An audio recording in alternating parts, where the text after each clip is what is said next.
दोस्तों इस वीडियो में हम आपको बताएंगे कि अगर आप तिरुपति बालाजी महाराज के दर्शन करना जाना चाहते हैं तो वहां तक कैसे जाएं, कहां रुकें, कहां घूमें और टोटल कितना खर्चा आएगा। इस वीडियो में हम आपको संपूर्ण जानकारी देंगे। दोस्तों बालाजी महाराज का मंदिर ही एकमात्र ऐसी जगह है जहां सबसे ज्यादा श्रद्धालु दर्शन करने आते हैं। तो चलिए आपको बताते हैं कि तिरुपति बालाजी महाराज की यात्रा कैसे करें। दोस्तों तिरुपति बालाजी महाराज का मंदिर आंध्र प्रदेश में स्थित है और यहाँ पहुँचने के लिए आप सड़क मार्ग, रेल मार्ग और हवाई मार्ग तीनों का प्रयोग कर सकते हैं। अगर आप सड़क मार्ग से आते हैं तो आप राष्ट्रीय राजमार्ग NH6 पर यात्रा करके सीधे पहुंच सकते हैं और अगर आप बाय ट्रेन आना चाहते हैं तो आप तिरुपति रेलवे जंक्शन तक यात्रा करके डायरेक्ट आ सकते हैं। और अगर आपके यहां से तिरुपति जंक्शन के लिए डायरेक्ट ट्रेन नहीं मिल रही है तो आप तिरुपति जंक्शन के पहले रेणीगुंटा एक रेलवे स्टेशन पड़ता है, वहां पर आप उतरकर बालाजी के दर्शन करने आ सकते हैं। और अगर आप हवाई मार्ग से आना चाहते हैं तो हवाई मार्ग से आने के लिए आप तिरुपति एयरपोर्ट पर डायरेक्ट उतरकर आ सकते हैं। दोस्तों बालाजी महाराज जहां पर विराजमान है उस जगह को तिरुमाला कहा जाता है और आप रेलवे स्टेशन पर उतरते हैं तो वहां पर यात्रियों के लिए ट्रस्ट की बसें चलाई जाती हैं, जहां से आप बस में बैठकर तिरुमाला तक जा सकते हैं। दोस्तों रेलवे स्टेशन से तिरुमाला तक का किराया 50 से 60 रुपए के बीच रहता है और आपको बस को ढूंढने में कोई दिक्कत नहीं होगी। दोस्तों रास्ते आपको घुमावदार देखने को मिलेंगे और रास्ते को देखकर ही आपका मन बिल्कुल शांत हो जाएगा और तिरुपति में बालाजी महाराज के दर्शन करने की आपकी जिज्ञासा बढ़ जाएगी। तिरुपति मंदिर भारत के प्रसिद्ध हिंदू मंदिरों में से एक है और यह मंदिर समुद्र तल से 32,000 फीट की ऊंचाई पर स्थित है। दोस्तों रेलवे स्टेशन से तिरुमाला की दूरी 28 किलोमीटर की है, जहां तक आपको जाने में 1 से 1.5 घंटे का समय लग जाएगा। दोस्तों अब हम तिरुमाला पहुंच चुके हैं और बस से उतरने के बाद आप सीधे CRO ऑफिस चले जाइए। CRO ऑफिस एक ट्रस्ट का ऑफिस बनाया गया है जहां पर जाकर आप अपने लिए रूम ले सकते हैं और वहां ट्रस्ट के लोग आपको रुकने की व्यवस्था करा देंगे, जिसका किराया केवल सिंगल व्यक्ति 50 रुपये के करीब और अगर आप के साथ फैमिली है और 4-5 लोग हैं तो उनका किराया 150 के करीब होगा।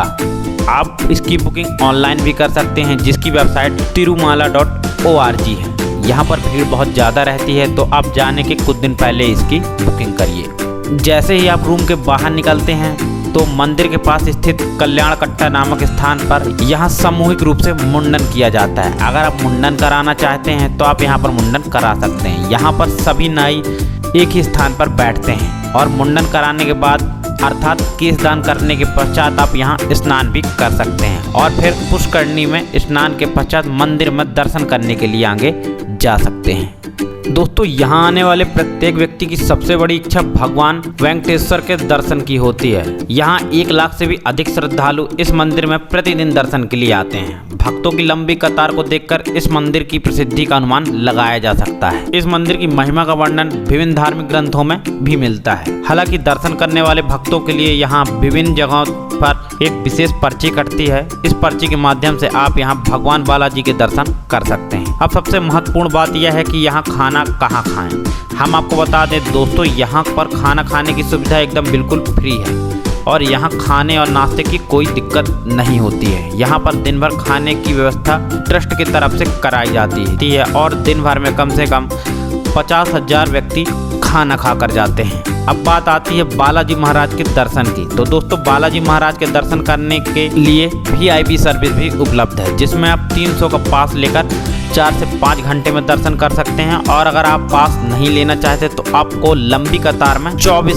से 48 घंटे का समय भी लग सकता है। दोस्तों मंदिर में मोबाइल फोन कैमरा बिल्कुल अलाउड नहीं है। आप यह सब ट्रस्ट के लॉकर में ही रख कर आए और आराम से बालाजी महाराज के दर्शन करें। यहाँ पर तीर्थ यात्रियों की देखरेख पूर्णतः TDD के संरक्षण में है। यहाँ पर आपको कोई भी दिक्कत नहीं होगी। बालाजी महाराज के दर्शन में बाहर से लाए प्रसाद अलाउड नहीं है। यहाँ पर आपको पर्ची के माध्यम से ट्रस्ट के द्वारा ही बनाए गए लड्डू दिए जाते हैं, जिसे आप सिर्फ चढ़ा सकते हैं।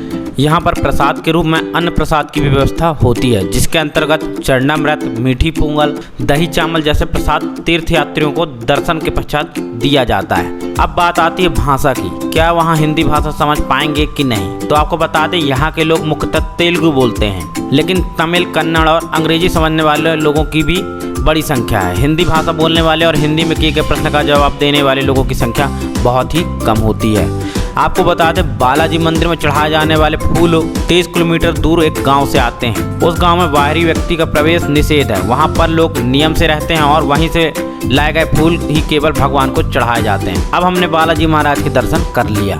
बालाजी महाराज के दर्शन होने के बाद यहाँ और भी मंदिर हैं जहाँ पर आप जाकर दर्शन कर सकते हैं, जिनमें से मुख्य रूप से श्री पद्मावती समूवर मंदिर, श्री गोविंदराज स्वामी मंदिर, श्री नारायण स्वामी मंदिर है और इनके अलावा भी यहाँ मुख्य रूप से और मंदिर हैं। आप मंदिरों में दर्शन करने के लिए तिरुमाला से वापस तिरुपति आ जाइए और एक ऑटो बुक करके पूरे मंदिर का दर्शन कर सकते हैं। ऑटो वाला लगभग 800 से 1000 रुपये का किराया लेगा और आपको पूरे मंदिर को घुमा देगा। अब बात आती है कि जाने का कौन सा सबसे अच्छा समय रहेगा, तो हम आपको बता दें यहाँ आने का उपयुक्त समय सितंबर से फरवरी के बीच सही रहेगा और यहाँ आने में कुल खर्च लगभग 1000 से 1100 रुपये के बीच रहेगा। इसमें आपकी ट्रेन, फ्लाइट और बस का किराया मौजूद नहीं है, ये सिर्फ तिरुपति पहुँचने के बाद का किराया है। दोस्तों, यहीं पर बालाजी की ट्रिप समाप्त होती है। अगर आपको वीडियो पसंद आई हो तो वीडियो को लाइक करिएगा और हमारे चैनल को सब्सक्राइब करिएगा। हम अपने चैनल पर ऐसे ही ट्रैवल टिप्स से रिलेटेड वीडियो डालते रहते हैं।